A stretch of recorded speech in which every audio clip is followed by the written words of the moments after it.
Selamat datang di Baca Novel Channel. Jangan lupa like, komen dan subscribe agar tidak ketinggalan update terbaru dari kami. Terima kasih. Teman-teman, kali ini, kita akan melanjutkan kisah dari novel yang berjudul Naga Bumi Penakluk Langit. Selamat mendengarkan. Bab 3. Pemuda Tanpa Aura. Gerbang kota kuning berdiri megah. Dindingnya tinggi menjulang, terbuat dari batu kokoh yang telah berdiri puluhan tahun. Di atasnya, para penjaga berjaga dengan tombak dan busur, mengawasi setiap orang yang keluar masuk. Di depan gerbang, antrean cukup panjang. Pedagang, pengelana, serta beberapa pendekar berdiri menunggu giliran untuk diperiksa. Li Wuchen berjalan santai, langkahnya tenang, nafasnya teratur, tidak ada aura yang terpancar dari tubuhnya. Di antara kerumunan orang yang memancarkan tekanan halus dari tenaga dalam, keberadaan Wuchen terasa kosong. Beberapa orang melirik, sebagian mengernyit. Seorang pria muda berbisik pada kawannya. Aneh, aku tidak bisa merasakan apa-apa dari orang itu. Kawannya mendengus, paling cuma orang biasa. Wuchen tidak memperdulikan, ia tetap berjalan hingga sampai di depan gerbang. Seorang penjaga mengangkat tangan. Berhenti. Wuchen berhenti. Penjaga itu menatapnya dari atas ke bawah. Dari mana? Tanya si penjaga dengan tatapan penuh selidik. Gunung, jawab Li Wuchen datar. Tujuan, Kota Kuning. Penjaga itu mendengus pelan. Semua orang juga tahu ini Kota Kuning. Beberapa penjaga lain tertawa kecil.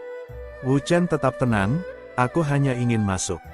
Penjaga itu menatapnya lagi. Tatapannya kali ini lebih tajam. Biaya masuk, 10 koin perak. Wuchen terdiam sesaat, lalu berkata jujur, aku tidak punya uang. Hening. Kemudian, para penjaga tertawa. Hahaha, tidak punya uang tapi mau masuk kota. Dasar bocah gunung, timpal seorang penjaga lain. Pria tua yang berdiri di belakang Wuchen menguap. Bocah, kau ini selalu tidak punya uang ya? Wuchen tidak menoleh. Memang tidak punya. Penjaga itu menyeringai, kalau tidak punya uang, ada cara lain. Ia menunjuk ke samping. Di sana, beberapa orang terlihat mengangkat peti dan karung. Kerja, angkut barang sampai sore, baru boleh masuk. Wuchen menoleh sekilas, lalu kembali ke penjaga. Kalau aku tidak mau. Penjaga itu menyipitkan mata. Kalau tidak mau, ya kembali saja ke gunungmu. Suasana sedikit memanas. Beberapa orang mulai memperhatikan. Pria tua di belakang Wuchen berkomentar santai. Gimana, mau jadi kuli sehari? Wuchen terdiam sejenak. Kemudian, ia melangkah maju. Para penjaga langsung siaga. Oi, apa yang ingin kau? Belum selesai bicara, Wuchen sudah berada tepat di depan mereka. Gerakannya sangat sederhana, seolah hanya berjalan biasa, tanpa trik. Namun hasilnya sangat cepat. Entah bagaimana, langkahnya sudah melewati garis penjagaan. Para penjaga tertegun. Kurang ajar. Salah satu dari mereka mencoba meraih bahu Wuchen. Namun, tangannya tidak mengenai apa-apa. Seolah pemuda itu menghilang sesaat. Dalam sekejap, Wuchen sudah berada di dalam gerbang. Ia tidak menoleh, juga tidak berhenti, seolah hal itu bukan sesuatu yang perlu dipermasalahkan. Pria tua di belakangnya tertawa kecil sambil ikut melangkah masuk. Haha, penjaga sekarang makin lambat. Para penjaga saling pandang, wajah mereka berubah. Siapa orang itu? Di dalam kota kuning. Jalanan ramai. Bangunan berdiri rapi di kiri kanan. Toko-toko buka, pedagang berteriak menawarkan dagangan, dan aroma makanan memenuhi udara. Wuchen berjalan perlahan, matanya mengamati, namun ekspresinya tetap datar. Ramai, ujarnya singkat. Pria tua di sampingnya mendengus. Ya iyalah, ini kota, bukan hutan. Wuchen mengangguk kecil, beberapa orang melintas. Seorang pendekar dengan pedang di punggung berjalan melewati mereka. Aura tipis mengalir dari tubuhnya. Wuchen melirik sekilas, lalu berkata, itu tenaga dalam. Pria tua itu mengangguk. Dasar sekali kau ini, baru lihat. Jarang. Pria tua itu menyeringai. Sebentar lagi kau akan sering lihat. Dan sering memukul mereka. Wu Chen tidak menjawab, namun sudut bibirnya sedikit terangkat. Di saat yang sama, sebuah kereta kuda berhenti di depan gerbang kota. Kemudian tirai terbuka dan seorang gadis turun dengan anggun. Pakaiannya halus, gerakannya ringan, wajahnya tenang namun dingin.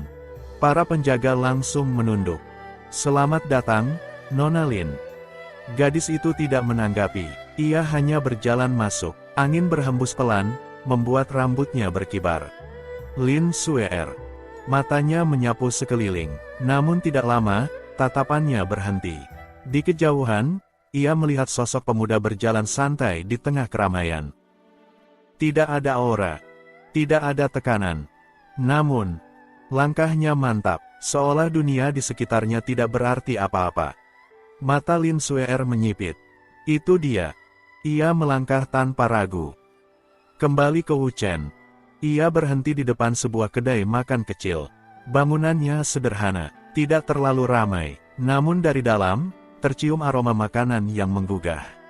"Di sini saja," katanya. Pria tua itu mengangguk. "Setuju, aku sudah sangat lapar." Tanpa banyak membuang waktu, mereka berdua pun masuk. Melihat ada dua pelanggan, seorang pelayan segera mendekat. "Silakan, Tuan, mau pesan apa?" Wu Chen duduk, lalu berkata, "Apa yang paling banyak?" Pelayan itu tersenyum, "Sop daging dan nasi hangat." Wu Chen mengangguk. "Itu saja." Pelayan itu mencatat, lalu bertanya lagi.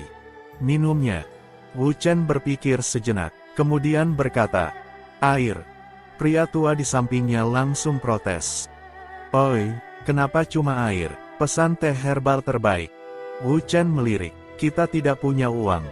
Pelayan itu terdiam, ekspresinya berubah. "Anu, Tuan, kalau tidak punya uang, saya rasa." Wu Chen menatapnya, "Saya akan bayar nanti." "Dengan apa?" pelayan itu bertanya. Wu Chen berpikir, lalu berkata jujur, "Belum tahu."